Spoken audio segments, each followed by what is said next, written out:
இப்போது புதிய அறிமுகம் ஆச்சி ஹோட்டல் சாம்பார் 50 கிராம் ரூபாய் 20 மட்டுமே.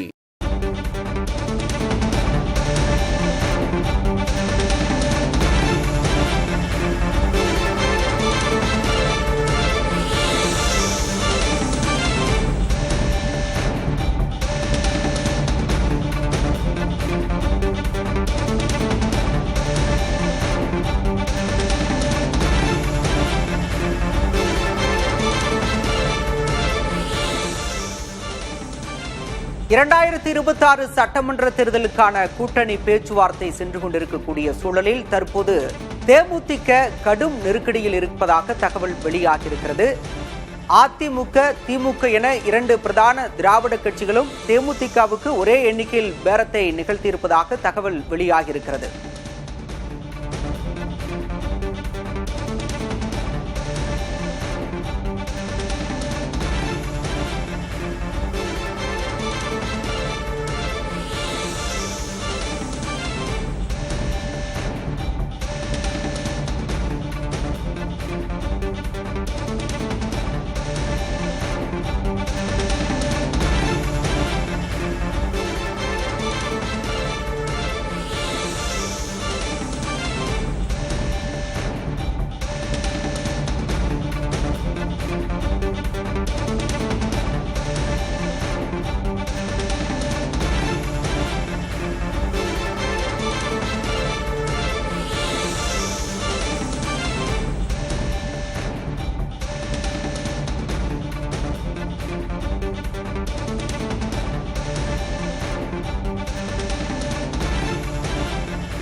கூட்டணி பேச்சுவார்த்தையை இறுதி செய்யாத நிலையில் தேமுதிக கடும் நெருக்கடியில் இருப்பதாக தகவல் வெளியாகியிருக்கிறது.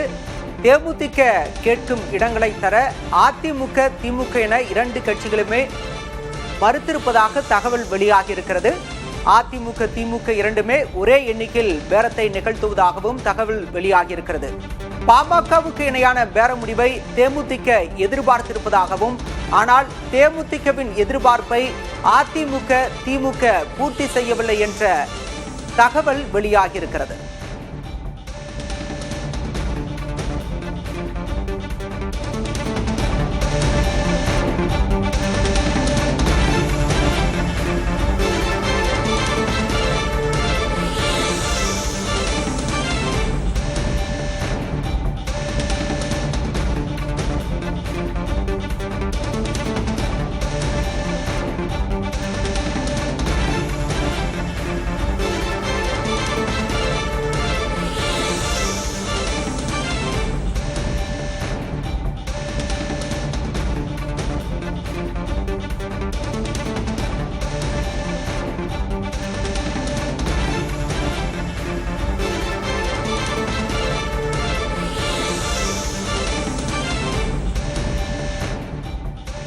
அதிமுக, திமுக இரண்டுமே தேமுதிகவுக்கு ஒரே எண்ணிக்கையில் தொகுதிகளை ஒதுக்கீடு செய்ய பேச்சுவார்த்தையில் இசைந்திருப்பதாக தகவல் வெளியாகியிருக்கிறது. இதனால் தேமுதிக கடும் அதிருப்தி அடைந்திருப்பதாக தகவல் வெளியாகியிருக்கிறது. ஒரே எண்ணிக்கையில் பேரம் நிகழ்த்தியிருப்பதால் தேமுதிக கடும் நெருக்கடியில் இருப்பதாக தகவல் வெளியாகியிருக்கிறது. பாமகவுக்கு இணையான பேரத்தை தேமுதிக எதிர்பார்த்த நிலையில் தற்போது தொகுதி உடன்பாட்டில் தேமுதிக எதிர்பார்த்த தொகுதிகளை திமுக, அதிமுக ஆகிய இரண்டு கட்சிகளுமே தர மறுத்திருப்பதாக தகவல் வெளியாகியிருக்கிறது.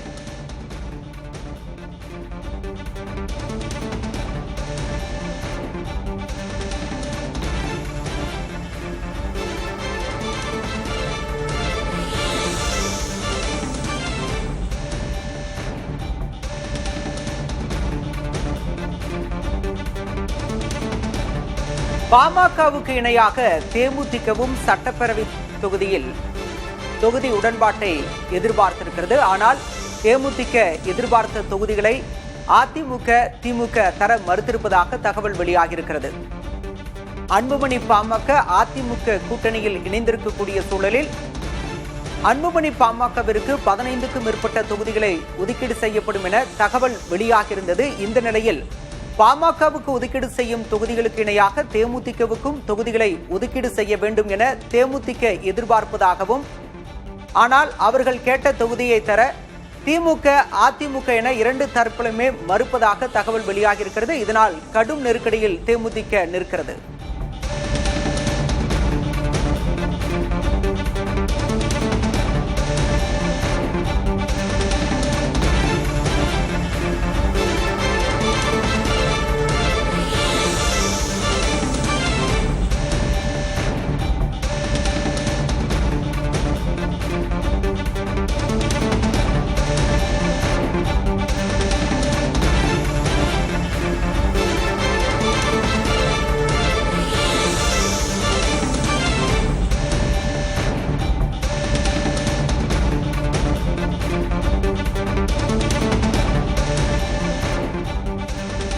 தேமுதிகவுக்கு அதிமுக தரப்பில் 6 சட்டமன்ற தொகுதிகள், 1 மாநிலங்களவை இடம் ஒதுக்க முன்வந்திருப்பதாக தகவல் வெளியானது. ஆனால் அதனை ஏற்க தேமுதிக மறுத்துவிட்டதாகவும், அதே நேரத்தில் திமுகவுடனும் தேமுதிக பேச்சுவார்த்தையில் ஈடுபட்டதாக தகவல் வெளியான நிலையில் அதிமுகவுக்கு இணையான பேரத்தையே திமுகவும் பேசியிருப்பதாகவும் தகவல் வெளியாகியிருக்கிறது. இதனால் என்ன முடிவெடுப்பதில் சிக்கல் ஏற்பட்டிருப்பதாக தகவல் வெளியாகியிருக்கிறது. தேமுதிக தொகுதி உடன்பாடு கூட்டணி பேச்சுவார்த்தையில் தொடர்ந்து இழுபறி நீடித்து வரும் நிலையில் தற்போது கூட்டணியை இறுதி செய்வதில் தேமுதிகவுக்கு தொடர்ந்து சிக்கல் எழுந்திருக்கிறது.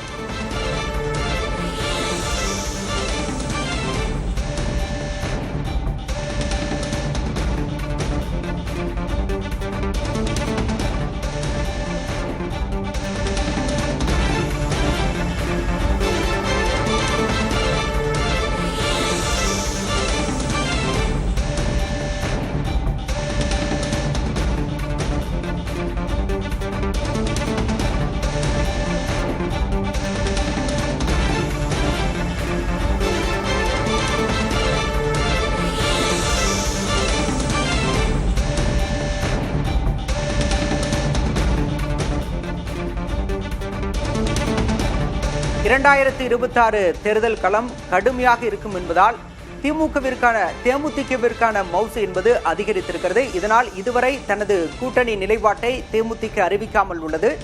இரண்டு தரப்பிலுமே கூட்டணி பேச்சுவார்த்தையில் தேமுதிக ஈடுபட்டிருப்பதாக தகவல் வெளியான நிலையில் தேமுதிக எதிர்பார்க்கும் தொகுதிகளை தர இரண்டு கட்சிகளுமே மறுத்திருப்பதாக தகவல் வெளியாகியிருக்கிறது.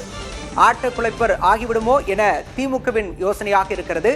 திமுக அதிமுக கடும் போட்டியால் உருவான இந்த மவுசு தேமுதிகவுக்கு எதிர்பார்த்த தொகுதிகளை தருமா என்ற கேள்வியை எழுப்பியிருக்கிறது.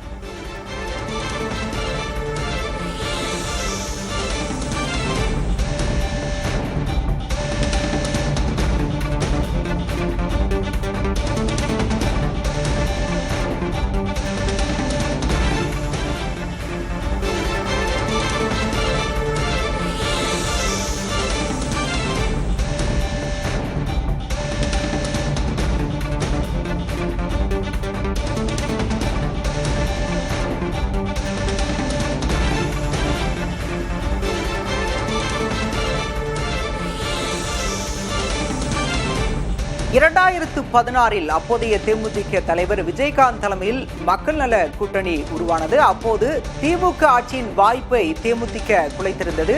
சுமார் 24 தொகுதிகளில் திமுக தோல்விக்கு தேமுதிக வழிவகுத்ததாக தரவுகள் கூறின. அதனை பேரமாக வைத்து அதனை குறிப்பிட்டு தேமுதிக 20க்கும் அதிகமான தொகுதிகளை எதிர்பார்ப்பதாக தகவல் வெளியாகியிருக்கிறது. ஆனால் தேமுதிக கேட்கும் தொகுதிகளை திமுக தர மறுத்திருப்பதாகவும் தகவல்கள் கூறுகின்றன.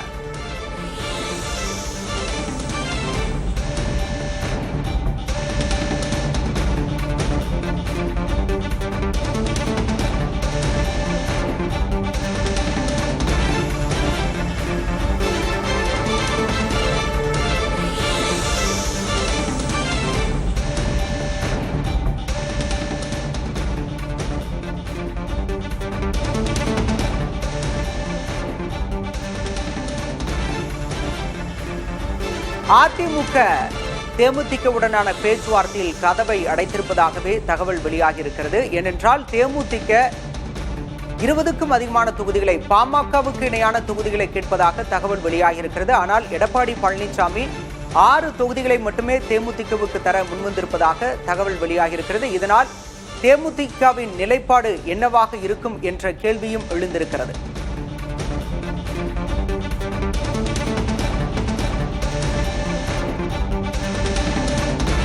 வரும் சட்டப்பேரவை தேர்தலையொட்டி தேமுதிக முன்வைத்திருக்கும் எதிர்பார்த்திருக்கும் தொகுதிகளை தர அதிமுக, திமுக என இரண்டு கட்சிகளுமே மறுத்திருப்பதாக தகவல் வெளியாகியிருக்கிறது.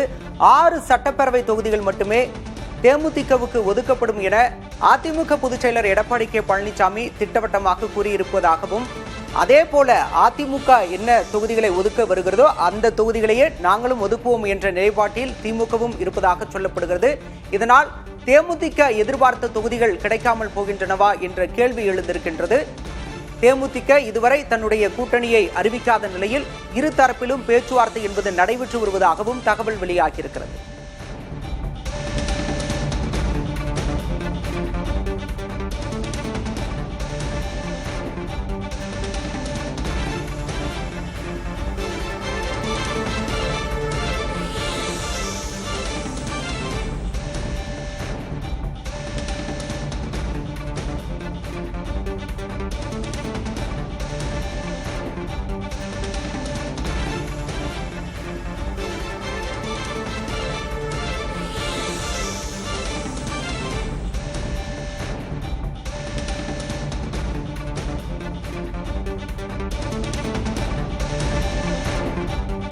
தேமுதிக யாருடன் கூட்டணி சேரப்போகிறது என்ற எதிர்பார்ப்பு அரசியல் களத்தில் எழுந்திருக்கக்கூடிய சூழலில் திமுக, அதிமுக என இரண்டு கட்சிகளுமே தேமுதிகவுக்கு குறிப்பிட்ட அளவிலான தொகுதிகளை மட்டுமே ஒதுக்க முன்வந்திருப்பதாகவும், இதனால் தேமுதிக அதிருப்தியில் இருப்பதாகவும் கூறப்படுகிறது. அதிமுக தேமுதிகவுக்கு 6 தொகுதிகள், 6 சட்டப்பேரவை தொகுதிகள் மற்றும் 1 மாநிலங்களவை இடம் ஒதுக்க முன்வந்திருப்பதாகவும், ஆனால் அதனை ஏற்க தேமுதிக மறுத்திருப்பதாகவும் தகவல் வெளியாகியிருக்கிறது. அதிமுக முன்வைத்த அதே பேரத்தை திமுகவும் முன்வைத்திருப்பதால் தேமுதிகவின் தேர்வு அடுத்து என்னவாக இருக்கும் என்ற கேள்வி எழுந்திருக்கிறது.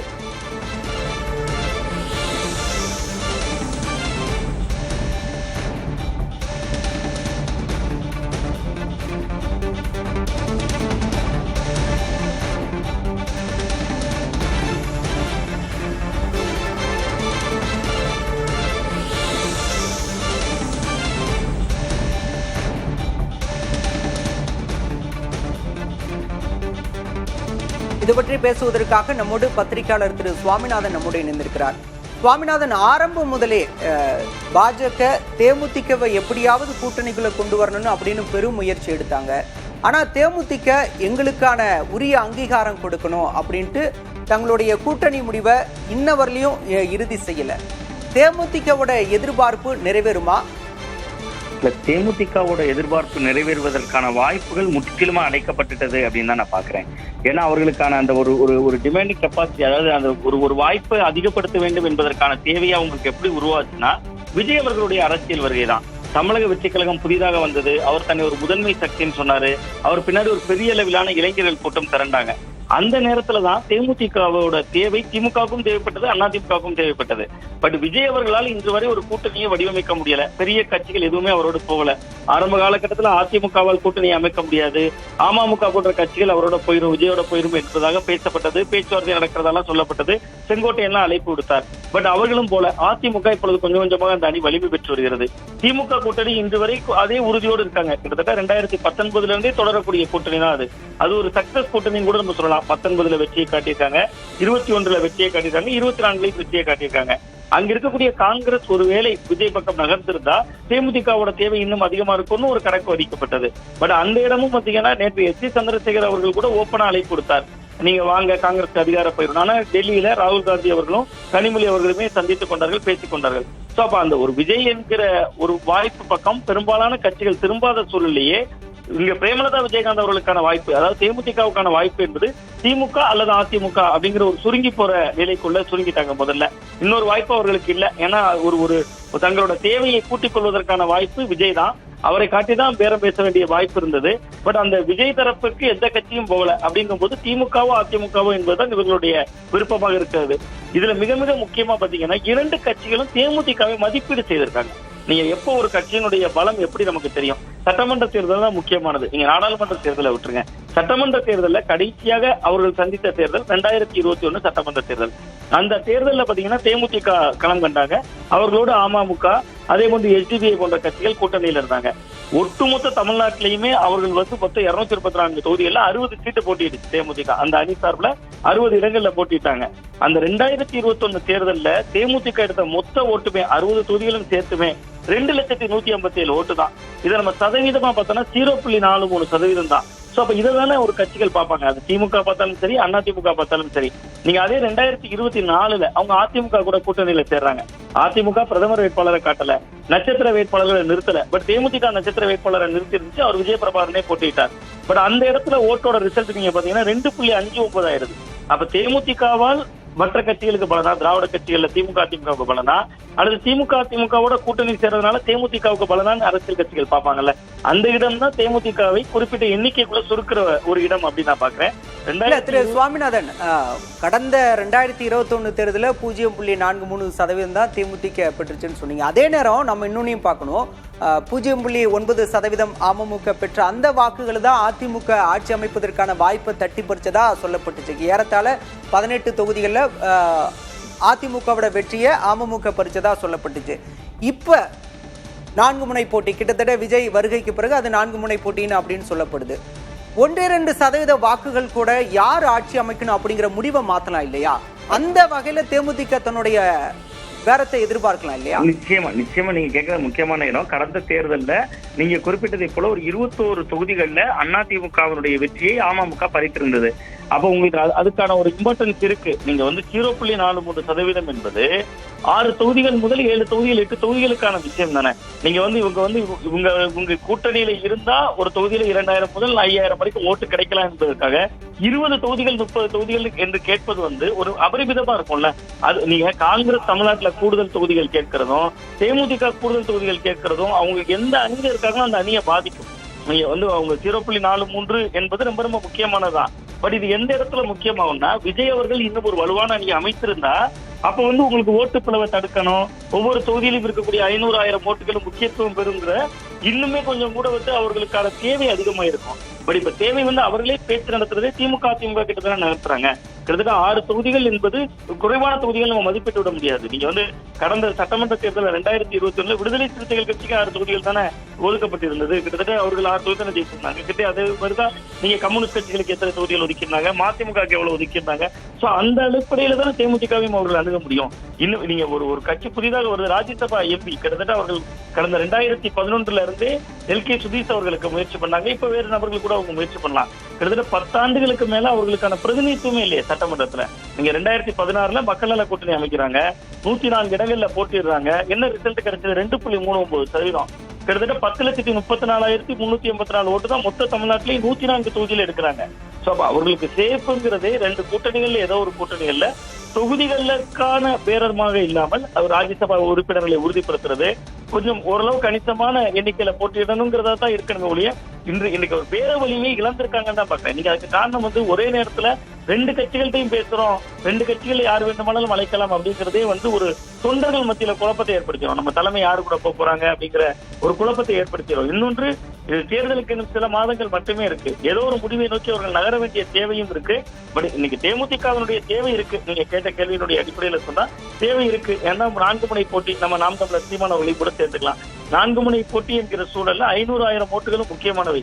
ஆனா ஒரு 500,000 ஓட்டுகளுக்காகவே ஒரு 20 தொகுதிகள் 30 தொகுதிகள் அப்படின்னு கேட்கறது கொஞ்சம் அபரிமிதமாகத்தான் இருக்கும்னு தான் நான் பாக்குறேன். அது கூட்டணி கட்சியினுடைய காலையும் பிடிச்சு இழுத்து விட்டுரும். நீங்க காங்கிரஸ் கூடுதல் தொகுதிகள் கேட்கறாங்க, ஏன் திமுக தயங்குது? கடந்த காலங்களில் கூடுதல் தொகுதிகள் கொடுத்த போது என்ன நடந்திருக்கு? 2011 63 சீட்டு கொடுத்தாங்க, 5 சீட்டு தான் காங்கிரஸ் ஜெயிச்சாங்க. அடுத்த 41 சீட்டு வாங்குறாங்க, எவ்வளவு ஜெயிக்கிறாங்க? இப்ப பாருங்க 25 குறைவான எண்ணிக்கை கொடுக்கிற பொழுது அவர்களால் வெற்றி பெற முடிகிறது. நீங்க 20 கேட்கலாம், 20 நட்சத்திர வேட்பாளர்கள் முதல்ல இருக்காங்களா, அங்க இருந்தவர்கள் எங்க போனாங்க? இப்ப அண்மையில கூட ஈரோடு கிழக்குல ஜெயித்தவர் கூட வீட்டு பேரே கேப்டன் இல்லம்னு இருக்கு. பட் அவர் இன்னைக்கு திமுக சட்டமன்ற உறுப்பினர் ஆயிட்டார். சோ அப்ப அன்னைக்கு இருந்த ஆள்படை அம்பாரி எல்லாம் இன்னைக்கு தேமுதிக அதே வலிமை இருக்கான்னு இருக்குல்ல. ஆனா கடலூர்ல ஒரு மாநாடு போட்டாங்க, பெருந்திரளா கூட்டம் வந்தாங்க. இன்னைக்கும் விஜயகாந்த் விசுவாசிகள் இருக்காங்க. தமிழகம் முழுவதும் கேப்டனோட தொண்டர்கள் அப்படின்னு சொல்லக்கூடிய அளவுல அவரு அன்னதானம் பண்றது, இது போன்ற விஷயங்கள் ஆக்டிவா இருக்கு. பட் கிரவுண்ட்ல அது ஓட்டா ஜெல்லாகணும்னா அதனுடைய ரிசல்ட் தான் நமக்கு 21ல பார்த்தது, அதற்கு முந்தைய கடந்த காலங்கள்ல பார்த்தது. நீங்க அவங்க ஒரு தெளிவான முடிவெடுக்க வேண்டிய தேவையும் இருக்குன்னு நான் பாக்குறேன். ஏன்னா நீங்க 2000. நன்றி திரு சுவாமிநாதன், இணைப்புல உங்களுடைய கருத்துக்களை பகிர்ந்து கொண்டமைக்கு. இப்போது புதிய அறிமுகம் ஆச்சி ஹோட்டல் சாம்பார் 50 கிராம் ரூபாய் 20 மட்டுமே.